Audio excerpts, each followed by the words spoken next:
안녕하세요. 별별 이야기 손승현입니다. 여러분, 영화 그래비티 보셨나요? 무중력 상태 우주를 아름답고 또 사실적으로 그린 영화인데요.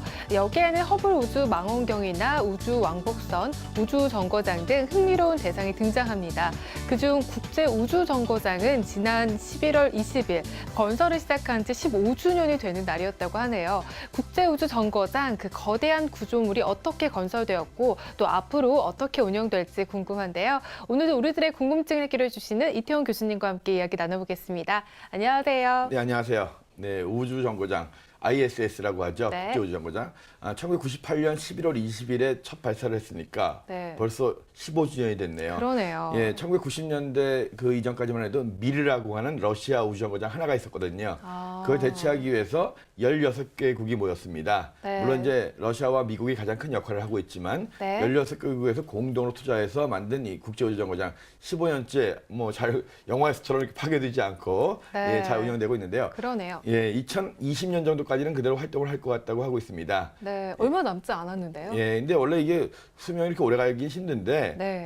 그래서 옛날에 미르도 이제 수명이 다해서 떨어졌고, 네. 현재 이제 사람이 머물고 있는 우주정거장은 이것밖에 없죠. 네. 중국에서 이제 무인 우주정거장 천궁이라고 올린 게 있는데, 네. 그것이 이제 조만간 유인 우주정거장으로 바뀌겠지만, 아직까지는 국제 우주정거장이 유일한 이 인간이 가 있을 수 있는 우주정거장입니다. 네. 15년 동안 한 15국에서 네. 200명 정도의 우주인이 거기 다녀갔고요. 네. 보통 한 번 가면 한 3명이 한 6개월 정도 머물거든요. 6개월 정도 머물면서 그때 이제 필요한 그 물자들이 한 7톤 가까이 된다 그래요. 네. 엄청난 물자들이죠. 그리고 네. 뭐 그러면서 여태까지 15년 동안 그 우주인들이 먹은 식사량이 한 2만 5천 끼 정도 먹었다.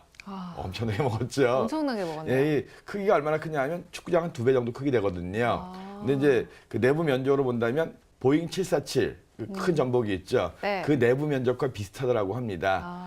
그것은 한 1,500회 정도의 이제 그 실험도 이루어졌고, 근데 당초의 목적은 거기서 이제 순수한 금속도 만들고, 네. 순수한 의약품도 만들고 이런 계획도 있었는데, 네. 그런 거는 이루어지지 못했고, 예, 근데 이제 앞으로도 이제 그 민간 회사들하고도 계약을 많이 하면서 네. 민간 통신사들의 통신 위성 연결할 수 있는 그런 것들, 또 이제 화성을 가기 위한 중간에 기착지 이런 용도로도 쓰일 수 있다고 하는데 네. 현재는 한 2020년이지만 좀 수명 연장해서 네. 그거보다 몇 년 이상 더 쓸 수도 있을 것 같긴 합니다.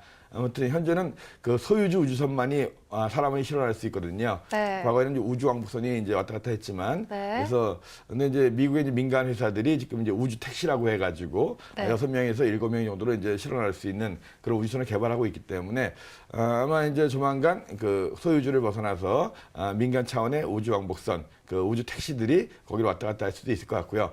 아무튼 그 우리의 그 과학 에 있어서 우주정거장이 굉장히 중요한 역할을 하면서 네. 그 우주를 관측하면서 또 지구를 여러 가지 또 내려다보면서 하루에 이 우주정거장이 움직이는 그 거리가 지구와 달을 왕복할 정도의 거리예요.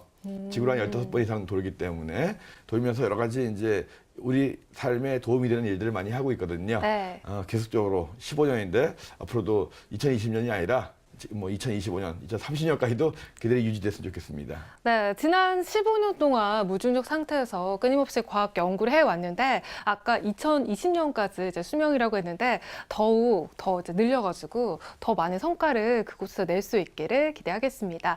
그럼 지난 한 주에는 어떤 일이 일어났을까요? 별별 뉴스 시작하겠습니다. 국내 위성 가운데 최초로 우주 관측 임무를 수행할 과학기술위성 3호 발사가 성공했습니다. 순수 국내 기술로 개발한 과학기술위성 3호는 국내 최초로 근적외선 영상 카메라가 탑재돼 우주기원 연구에 도전합니다. 또 지구 지표면과 해수의 온도 변화를 감지하고 산불 탐지, 생태지도 작성 등의 활동도 하게 됩니다. 과학기술위성 3호는 앞으로 2년 동안 고도 600km 궤도에서 약 97분마다 한 번씩 지구를 돌며 정보를 보내올 예정입니다. 지난 11월 21일 과학기술위성 3호가 러시아 야스니 발사장에서 성공적으로 발사됐습니다. 발사 소식과 함께 과학기술위성 3호에 대해 자세히 알아볼까요? 교수님, 설명 좀 자세히 해주세요. 네, 과학기술위성 3호가 드디어 무사히 발사돼가지고 네. 뭐 지금 제대로 활동을 하고 있는 것 같습니다. 올해 벌써 우리나라가 쏘아올린 세 번째 위성이죠. 네. 1월 초에 그 나로호가 올라가면서 과학기술위성 2호가 올라갔고 네. 8월 달에 그 다목적 실용위성 아리랑 5호가 올라갔었죠. 네. 그리고 이번에 이제 세 번째 드디어 이제 과학기술위성 3호가 올라갔는데요. 1992년 그 우리별 1호가 올라간 이래 이제 우리의 위성 개발 기술은 굉장히 좋아진 것 같아요. 네. 특히 이번 과학기술위성 3호는 이제 지구 관측뿐만이 아니라 네. 우주를 탐사하는 중요한 역할을 맡고 있습니다. 우리나라에서 만든 80mm짜리 그 적외선 우주망원경을 탑재하고 있거든요. 그러니까 적외선으로 우주를 살피는 거예요. 네. 그러니까 적외선은 땅에서는 안 보이거든요. 네. 그런데 이제 고온의 수소가스에서 나오는 그런 열선들을 감지해가지고 네. 우주 초기의 모습들, 우주에 분포되어 있는 그 고온의 수소가스들의 분포를 이제 연구해가지고 우주 초기의 모습을 한번 밝혀낸다. 이런 그 목적이 있거든요. 그래서 네. 우리 기술로 만든 우리의 적외선 우주망원경을 싣고서 네. 우리가 만든 과학기술위성 3호가 올라간 거예요. 네, 의미가 정말 남다르네요. 예, 그래서 그래서 이제 우리가 이제 위성 개발한 지 한 20년이 좀 넘었는데 네. 그 동안에 이렇게까지 우주 망원경까지 개발할 그런 위치에 온 거예요. 네. 그래서 이번 그 우주 망원경이 잘 활동을 해가지고 네. 그러니까 기존에 있던 이론들을 검증도 하고 네. 그러면서 여기서 좋은 논문이 나오면 또 우주 국제적으로 굉장히 또 우리나라의 위상을 높이는 그런 네. 일도 되고.